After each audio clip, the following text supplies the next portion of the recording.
Baik hadirin sekalian, kita masih berada di webinar nasional Third GPR Conference 2023 dan untuk itu mari kita ikuti sesi kedua yang akan menghadirkan Bapak Profesor Dr. Henry Subiakto, Doktorandes SH MSI yang akan memberikan materi berjudul Blockchain untuk Government PR. Hadirin peserta webinar nasional, Bapak Profesor Dr. Henry Subiakto, Doktorandes SH MSI. Beliau adalah guru besar ilmu komunikasi dan Universitas Erlangga Surabaya yang sudah belasan tahun mengabdikan dirinya sebagai staf ahli Menkominfo RI, yang dimana terakhir beliau menjabat sebagai staf ahli Menkominfo bidang hukum hingga April 2022. Sekali lagi, kami mohon kepada Bapak dan Ibu peserta Third GPR Conference 2023 agar bisa mengikuti sesi ini hingga selesai. Untuk itu kepada Bapak Profesor Henry Subiakto, kami persilahkan. Assalamualaikum warahmatullahi wabarakatuh. Alhamdulillah wa syukurillah, la haula wa la quwata illa billah. Yang terhormat para pembicara, ada Profesor Widodo Muktio, ada Pak Dirjen IKP, Pak Usman Kansong, dan semua teman-teman semua yang hadir, yang tidak bisa saya sebutkan satu persatu. Memang problema government PR ataupun juga komunikasi publik di Indonesia itu bukan karena kurangnya ahli komunikasi, sudah banyak ahli komunikasi. Pesan-pesan yang dibuat, informasi yang dibuat sudah banyak yang sangat menarik, begitu ya. Sangat menarik, sangat menginspirasi, sangat katakanlah juga membuat orang itu bersemangat, optimis dan sebagainya. Tapi problema utamanya itu adalah konten-konten yang bagus dari berbagai kementerian, berbagai lembaga, bahkan juga pemerintah daerah, itu banyak yang tidak di-share oleh orang lain. Tidak banyak didistribusikan oleh masyarakat umum atau masyarakat luas. Nah, problema inilah yang kemudian kami coba untuk kita cari solusinya, cari penyelesaiannya.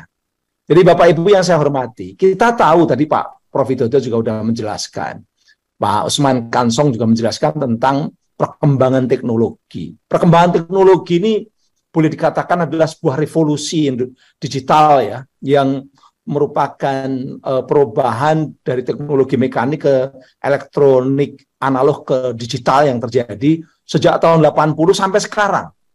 Tren ini tidak berubah, artinya tidak berhenti ataupun juga tidak melambat, terus berkembang. Tren perkembangan teknologi ini tidak berhenti, tidak melambat, terus berkembang dan kita kadang-kadang tertinggal, tergagap-gagap, ya.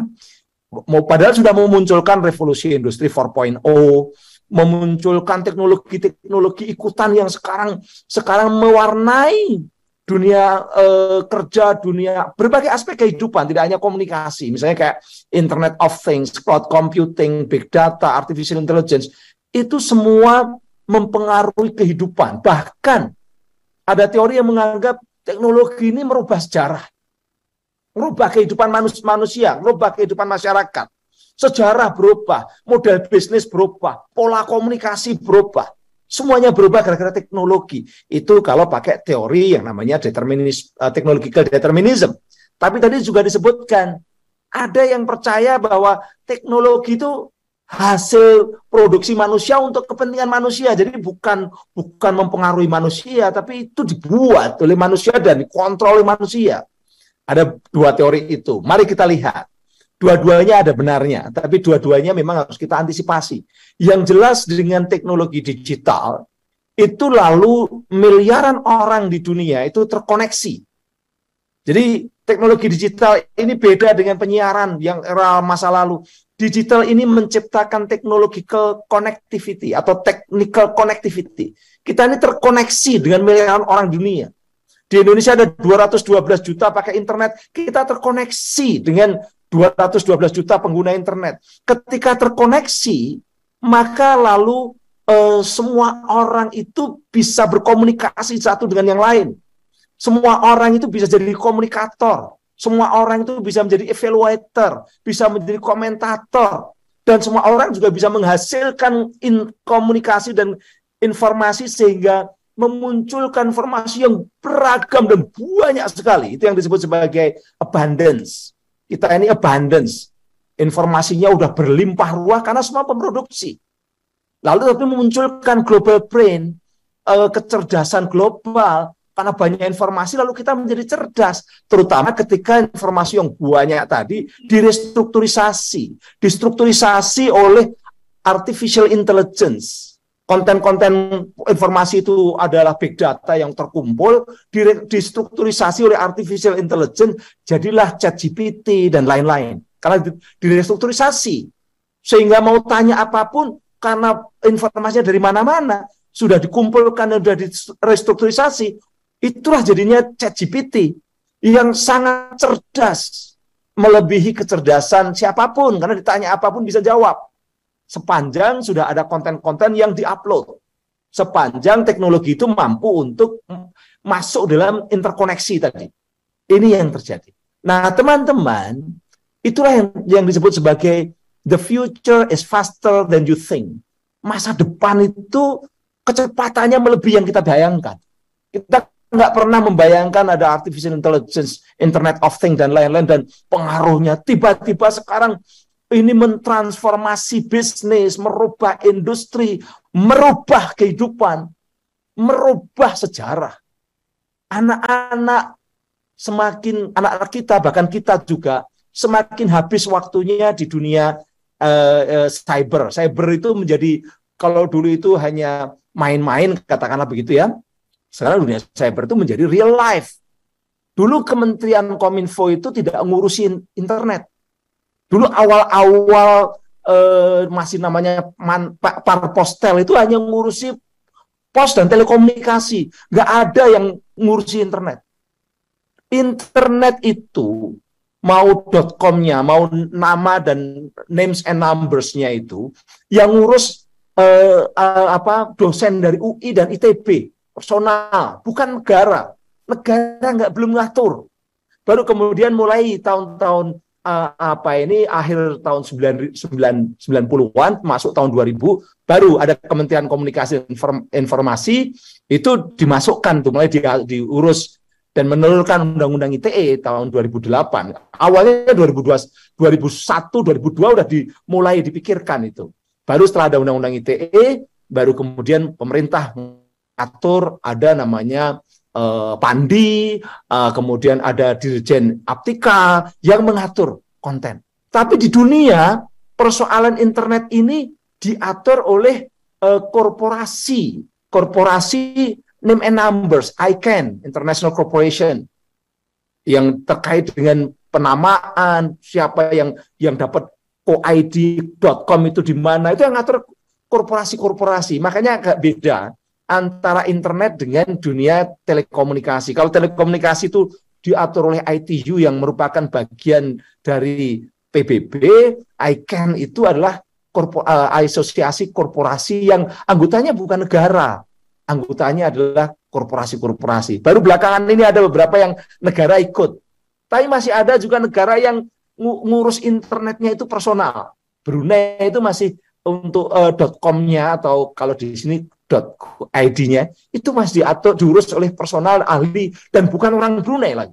Baru belakangan ini dibicarakan. Nah, ketika teknologi ini sudah begitu kentalnya dan masyarakat sekarang nggak bisa dipisahkan dengan teknologi digital, di mana kita sekarang waktunya dihabiskan di dunia digital, sekolah di dunia digital, pakai e-learning, kemudian belanja di dunia digital, pakai e-commerce, debat politik di dunia digital, bikin hoax di dunia semua di dunia digital, maka ramailah dunia digital dan aktiflah ratusan juta orang, bahkan miliaran orang di dunia digital. Akhirnya apa yang terjadi? The power of netizen over the power of state. Kekuatan netizen yang berpartisipasi banyak di dunia digital itu menjadi kuat sekali, melebihi kekuatan negara. Mereka membayangkan bahwa suatu saat nanti investasi itu bisa bukan hanya di dunia real, di dunia fisik, tapi investasi di dunia maya. Mereka membuat yang namanya kripto seperti Bitcoin, ya, Ethereum dan lain-lain, ada alternatif coin. Coba Anda bayangkan, Bitcoin itu dianggap seperti uang baru di era digital. Padahal kalau kita ngomong uang, itu selalu dikeluarkan oleh Bank Sentral. Rupiah dikeluarkan oleh Bank Sentral Indonesia, BI. Yang namanya dolar itu dikeluarkan oleh Bank Sentral Amerika, yang namanya Federal Reserve. Begitu pula negara-negara lain mengeluarkan bank. Tapi ini muncul namanya Bitcoin. Bank Sentral mana mengeluarkan Bitcoin? Nggak ada. Dia bukan Bank Sentral mengeluarkan. Satoshi Nakamoto. Satoshi Nakamoto itu siapa? Tidak ada yang jelas. Jadi netizen ini menciptakan tidak hanya dunia metaverse, tidak hanya menciptakan dunia cyber yang macam-macam, nanti akan sedikit, tapi juga menciptakan uang baru, dan uang itu bukan dari bank sentral, tidak ada satu negara pun yang menjamin, tapi dipercaya itu ada investasi. Intinya sebenarnya begini, di era digital itu semua orang berperan, semua orang berbicara, semua orang mencoba untuk membuat, dan itu ada yang mempercayai dan ada yang bahkan dianggap sebagai bagian dari investasi karena ada teknologi yang memungkinkan untuk tidak diubah-ubah. Nah, teman-teman, di dunia politik juga muncul persoalan demokrasi sekarang ini sulit. Kenapa sulit? Karena gelombang politik identitas tadi yang disebutkan Prof. Widodo dengan hoax dan lain-lain, ini menjadi ancaman demokrasi ketika jumlah orang yang plural, masyarakat yang jumlahnya jutaan dan plural, itu sekarang semuanya minta didengarkan. Semuanya minta mempengaruhi atau ingin mencoba mempengaruhi kebijakan. Kalau dulu demokrasi Athena, demokrasi modern di Amerika, ini menangani orang-orang yang homogen. Athena itu homogen. Masyarakat Amerika plural, memang plural, tapi ada yang dominan. White Anglo-Saxon Protestan dominan mensubordinasikan yang lain. Sehingga seringkali di Amerika yang disebut demokrasi, toh yang mendominasi dua partai. Dan itu White Anglo-Saxon Protestan dua-duanya. Atau minimal di Partai Demokrat lebih ke Republik lah lebih ke sana. Ya, White Anglo-Saxon Protestan. Tapi kalau heterogen itu biasanya negara otoriter itu akan bisa menahan, bisa ngamanin, atau negara-negara kerajaan bisa nanganin.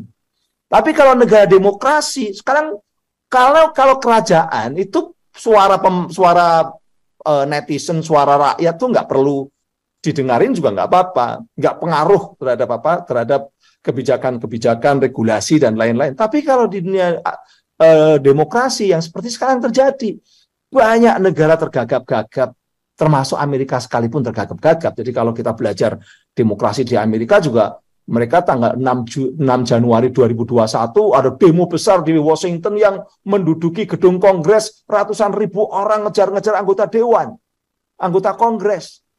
Negara yang sangat dihormati sebagai pionir demokrasi, tiba-tiba itu rakyatnya nggak percaya dengan hasil Pilpres tahun 2021 itu, hasil Pilpres 2020. Ya. Itu yang terjadi di Amerika. Indonesia juga punya tantangan yang hampir sama. Makanya ada buku The Great Experiment, Why Diverse Democracies Fall Apart and How They Can Endure. Itu tulisan dari Yosa Monks. Itu mencoba untuk memikirkan bahwa gimana cari solusi-solusinya. Macam-macam sih, nanti dibaca sendiri. Tapi intinya saya hanya ingin mengatakan, di era digital sekaligus ini, dan juga post-truth ini, maka kekuatan rakyat itu sudah sangat menguat dan negara melemah. Maka negara harus mencari solusi. Di demokrasi ada cari solusi, di komunikasi publik atau GPR juga harus cari solusi. Tadi Pak Widodo sudah mengatakan kita ada komputer, internet, digital, blockchain, kuantum, itu di era sekarang teknologinya kita pakai semua. Oke, sekarang kita masuk ke kenapa blockchain. Seperti yang tadi disampaikan oleh Prof. Widodo, saya ingin menyampaikan blockchain untuk government public relation. Teman-teman, blockchain memunculkan yang namanya Bitcoin. Itu di dunia, katakanlah dunia ekonomi, ya, yang dipercaya sebagai sebuah currency baru untuk uang digital yang pernah melambung tinggi sekali, walaupun agak turun karena dia dianggap mendisrupsi bank sentral, sehingga negara besar seperti Amerika maupun Cina itu setengah hati terhadap blockchain, bahkan anti blockchain sebenarnya, karena mereka juga bisa terganggu ekonominya karena blockchain. Nah, tapi kita nggak bicara tentang itu, tapi kita bicara tentang mengapa orang percaya dengan blockchain dan di Bitcoin-nya. Kenapa? Karena lebih aman. Lebih aman, terpercaya, terjamin keasliannya lebih mudah. Atau istilahnya itu immutable, lebih kekal. Terdesentralisasi. Datanya itu terdesentralisasi pada pelaku-pelaku. Sehingga kalau ada yang nge-hack, yang nge-crack, dia hanya akan bisa mengubah sedikit data. Dan itu pun ketahuan kalau ada perubahan sedikit data. Tidak ada data itu terdesentralisasi pada para pelaku dan pengguna blockchain. Sehingga kalau ada orang yang berubah satu, dia akan mempengaruhi yang berubah ke yang kedua, pada orang yang kedua yang terkait chain-nya itu. Itu teknologi blockchain seperti itu. Jadi kait-mengkait. Sehingga tidak mungkin ada perubahan yang semuanya dimanipulasi, tidak mungkin. Memanipulasi satu poin saja akan terpengaruh dan akan tak ketahuan, sehingga akan ditolak. Itulah makanya lalu disebut bahwa blockchain itu teknologi yang terdesentralisasi, transparan, immutable atau kekal, netral, open access, tapi juga safety, aman. Nah, sekarang bisa nggak teknologi ini dipakai untuk urusan mengenai government public relation atau PR atau yang lain-lain atau komunikasi publik? Tadi disinggung oleh Pak Widodo atau Prof. Widodo bahwa teknologi itu melahirkan inovasi. Ya, munculkan inovasi baru dan profesi baru. Kita udah melihat teknologi digital memunculkan inovasi YouTube, lalu ada profesi YouTuber. Teknologi digital memunculkan inovasi Twitter, katakanlah dulu nggak ada ya 20 tahun yang lalu. Sekarang ada Twitter, ada thread itu yang dibuat sama Facebook ya.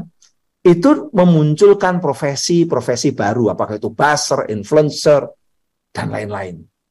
Ada juga tadi, kalau blockchain memunculkan inovasi namanya kripto. Kripto ini macam-macam, ada blockchain, ada Bitcoin yang utama, kripto itu Bitcoin yang pertama.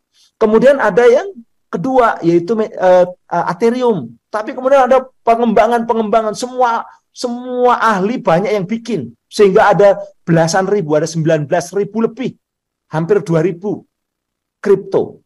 Ini hampir sama dengan uang. Coba bayangkan, mata uang dibuat oleh personal. Tapi ada yang dipercaya, ada yang tidak. Kayak startup, ada yang dipercaya, ada yang tidak. Yang dipercaya itu kemudian berkembang, lalu semakin banyak dan mempunyai nilai. Yang nggak dipercaya ya lama-lama mati. Lama-lama nggak ada yang pakai, sehingga harganya hilang. Itu seperti kayak startup. Startup kan ada yang berkembang jadi Gojek, jadi Tokopedia. Tapi yang mati kan juga banyak. Nah, itu seperti itu. Muncul banyak profesi-profesi. Nah, kemudian blockchain ini tidak perlu adanya otoritas negara atau pemerintah. Nggak membutuhkan otoritas negara. Tapi adalah teknologi ini saling kait-mengkait dan orang bisa ikut, kemudian dia dipercaya karena tidak bisa diubah-ubah. Karena ngubah satu pasti akan mengubah yang lain. Dan itu harus ada kesepakatan. Nah, teman-teman, teknologi blockchain ini selain sudah sukses menciptakan Bitcoin, kemudian menciptakan alternatif coin, kemudian ada metaverse, ya, metaverse yang bisa menjembatani orang-orang yang waktunya habis di dunia maya itu sekarang pakai metaverse kan gitu kan, sehingga lalu kalau saya beli rumah di daerah misalnya di wilayah Bogor yang jauh, Bogor di daerah utara Bogor, terus nggak saya pakai, terus saya tunggu ini investasi tanah itu nggak pernah saya pakai. Apa bedanya kalau saya beli tanah di metaverse, tanah yang nggak perlu ada fisiknya, tapi ternyata one day nanti juga akan naik harganya. Jadi sekarang investasi bisa aja di dunia maya, tidak selalu ada di dunia fisik. Nah, bagaimana kaitannya dengan komunikasi? Komunikasi, tadi di depan saya katakan, Metaverse bisa dipakai untuk layanan komunikasi, ya. Jadi kalau hanya dipakai sebagai sarana layanan, sarana supaya iklan, sarana promosi, bisa Metaverse banyak. Bahkan sekarang sudah menjadi sarana untuk pendidikan. Artinya kita bisa pakai blockchain untuk Metaverse itu untuk pendidikan, bisa pendidikan macam-macam, pendidikan budi pekerti bisa, pendidikan agama bisa, pendidikan apa-apa. Sehingga anak-anak yang belajar pakai Metaverse itu seakan-akan bertemu dengan realitas yang dia harus tangani dan hadapi, padahal itu semuanya adalah Metaverse. Misalnya sekarang dipakai untuk pendidikan agama, orang belajar manasik haji, ketemu seakan-akan dia ada di tengah-tengah Masjidil Haram, syai, dia harus berdoa sesuai dengan perintah-perintah di situ, padahal itu di Metaverse, bisa pakai Metaverse. Tapi tidak hanya itu, sekarang yang sudah dilakukan misalnya pemerintah pakai Metaverse untuk menjelaskan kayak apa loh ibu kota Nusantara itu. Jadi kalau Anda pergi ke titik nol, kemudian Anda pergi ke wilayah yang akan jadi istana presiden di Pasar Utara, Anda akan ada barcode yang kalau Anda tempelin HP Anda keluar Metaverse-nya, Anda bisa lihat tuh. Kalau pakai kamera, keadaan asli yang masih sedang dibangun dengan 5 tahun yang akan datang. Jadi kelihatan. Nah itu Metaverse bisa dipakai untuk komunikasi, untuk promosi, untuk menjelaskan. Tapi tidak hanya itu Metaverse itu juga bagian dari blockchain. Persoalan komunikasi yang paling mendasar yang tadi saya katakan, komunikasi publik ini sebenarnya ada kewajiban negara. Sekali lagi, komunikasi publik, government public relation, itu kewajiban negara. Karena di era digital ini ketika semua orang bisa jadi wartawan, semua orang bisa jadi konten kreator, isi media sosial itu terlalu banyak disinformasinya. Terlalu banyak informasi-informasi yang menyesatkan. Terlalu banyak bias-bias yang terjadi, termasuk tentang negara, tentang fungsi-fungsi lembaga, tentang kinerja mereka, kinerja pemerintah, kinerja lembaga. Itu banyak yang bias. Banyak yang dekontekstualisasi. Konteksnya sebenarnya bagus, dipotong menjadi berubah maknanya. Presiden bicara yang bagus, selama katakanlah 3 menit, dipotong hanya beberapa sequel gitu, beberapa detik, jadi buruk. Karena punya arti yang beda. Saya aja pernah dipotong-potong, perdebatan saya dengan tokoh-tokoh tertentu dipotong, sehingga saya menjadi bodoh banget. Itu terlalu banyak di media sosial itu. Terutama untuk negara ini. Negara kelihatan buruk, kelihatan jelek, compang-camping, seakan-akan tidak membangun, seakan-akan banyak hutang dan sebagainya. Nah, komunikasi publik itu kewajiban untuk melempangkan, kembali meluruskan disinformasi yang terjadi di publik. Tapi apakah bisa? Apakah sudah dilakukan? Sudah, tapi tidak efisien. Itu jawabannya. Strategi membuat konten yang bagus, menarik, inspiring, optimis, menyemangati, dan lain-lain tetap penting. Jadi ilmu-ilmu komunikasi yang selama ini sudah dipelajari di kampus-kampus tetap penting. Tapi tidak cukup dengan itu saja. Karena problem utamanya tadi saya katakan sistem distribusi. Kominfo udah bikin, Dirjen IKP bikin, katakanlah begitu. Humas kementerian bikin, humas lembaga bikin, humas pemerintah daerah bikin. Tapi apakah sudah terdistribusi dengan baik menghadapi yang disinformasi? Sekali lagi, kekuatan negara, kekuatan publik, humas-humas pemerintah, itu sudah tidak sekuat netizen yang jumlahnya 212 juta. Makanya saya katakan, the power of netizen over the power of state. Kekuatan netizen itu sudah melebihi kekuatan negara. Kominfo itu berapa sih jumlah ini karyawannya? Padahal tidak semua orang Kominfo adalah komunikator publik. Bukan semuanya GPR. Hanya di Dirjen IKP. Dirjen IKP juga tidak semua direktorat itu semuanya terkait dengan GPR. Hanya beberapa direktorat dan jumlahnya nggak banyak dibandingkan dengan ratusan juta orang. Nah, itulah makanya kita harus cari solusinya. Problem utamanya ini distribusi, partisipasi publik yang rendah. Publik mau mendistribusikan dan partisipasi kalau kontennya menarik dan kontennya itu memang trending, tapi biasanya adalah justru hal-hal yang negatif yang trending.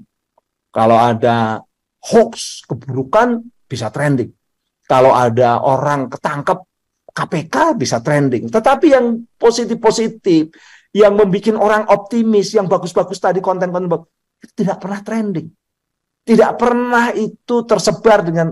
Nah, disitulah makanya kita perlu effort. Kalau mau distribusi memang bisa pakai teknologi digital sekarang, tapi biayanya juga sangat mahal dan itu pun seringkali tidak efektif karena masyarakat seringkali bisnis visual. Jadi inilah problem persoalan komunikasi publik. Apa yang harus kita lakukan? Kuncinya adalah metode social mining dalam blockchain. Itu yang saya tawarkan. Atau teknik social mining dalam blockchain. Apa itu? Publik yang biasanya lebih banyak nge-share hal-hal yang sensasional, hal-hal yang negatif, diajak melakukan aktivitas yang produktif secara digital dengan semuanya perilaku mereka tercatat dalam blockchain. Jadi masuk dalam blockchain, lalu perilaku-perilaku yang positif itu memperoleh catatan-catatan dan atau katakanlah mendapatkan poin-poin tertentu dan itu poin itu bisa diberikan reward berupa token. Token adalah seperti ya katakanlah kayak kripto, uang kripto atau pakai apapun boleh. Mau bikin kripto baru atau pakai kripto yang sudah ada boleh. Semakin aktif secara digital seseorang, semakin banyak dia dapat token. Jadi kalau sekarang orang share, orang like, orang komen di YouTube dapat apa? Mohon maaf, nggak dapat apa-apa. Yang dapat adalah YouTubernya. Pak Henry, mohon maaf. Yang dapat adalah orang yang di-share. Pak Henry Subiakto, mohon maaf. Ini subscriber atau follower atau kalau sudah banyak subscribernya dia dapat Google AdSense, dapat iklan, dapat duit. Pak Henry, mohon maaf, kita potong sedikit. Mohon maaf, Pak Henry, waktunya tinggal 5 menit lagi. Atau diberhentikan juga nggak apa-apa, kok saya berhenti di sini. Dilanjutkan lagi, masih ada 5 menit lagi, kami persilakan Pak Henry. Ya. Oke, jadi kuncinya social mining. Apa itu social mining? Perilaku digital, perilaku untuk komunikasi yang positif itu menjadi sebuah aktivitas yang tercatat dan semua pelakunya itu memiliki data sendiri-sendiri dengan blockchain. Sehingga saling kontrol. Dia tidak bisa memanipulasi social mining karena semua saling kontrol. Itulah kayak seperti Bitcoin, ya. Berarti blockchain ini bisa membangun sistem gotong royong dalam komunikasi ataupun juga aktivitas lain. Termasuk kalau misalnya Anda punya perusahaan di blockchain kan, maka insentif itu tercatat semua yang hanya dapat itu adalah mereka yang melakukan aktivitas produktif itu dapat tercatat semua dengan blockchain. Dan semua bisa saling kontrol karena tidak terkonsentrasi datanya di satu server, tapi semua pelaku memiliki data. Itu yang namanya blockchain. Dari membangun, ini perlu dilakukan mulai dari Kementerian Kominfo misalnya, atau Dirjen IKP, atau bisa di kabupaten atau di provinsi, bikin sebagai pilot project blockchain. Nah, sehingga dengan blockchain ini kalau sudah ada social mining maka akan terjadi pemberdayaan publik. Publik yang aktif nge-share kebaikan, dia dapat poin. Poin-poin inilah yang kemudian bisa dipakai untuk mendapatkan reward. Apakah itu untuk potongan-potongan diskon-diskon kalau belanja, apakah itu terkait dengan insentif-insentif. Kalau misalnya ASN, insentif ASN dikaitkan dengan aktivitas digitalnya ketika melakukan public relation, terlibat dalam public relation, sehingga insentif bukan pukul rata, tapi insentif diberikan berikan sesuai dengan aktivitasnya secara digital di blockchain. Ya, ini yang perlu, itu yang namanya social mining. Nah, jadi social mining ini untuk mengaktifkan partisipasi internal publik, misalnya social mining untuk mengaktifkan, mengajak eksternal publik terlibat komunikasi.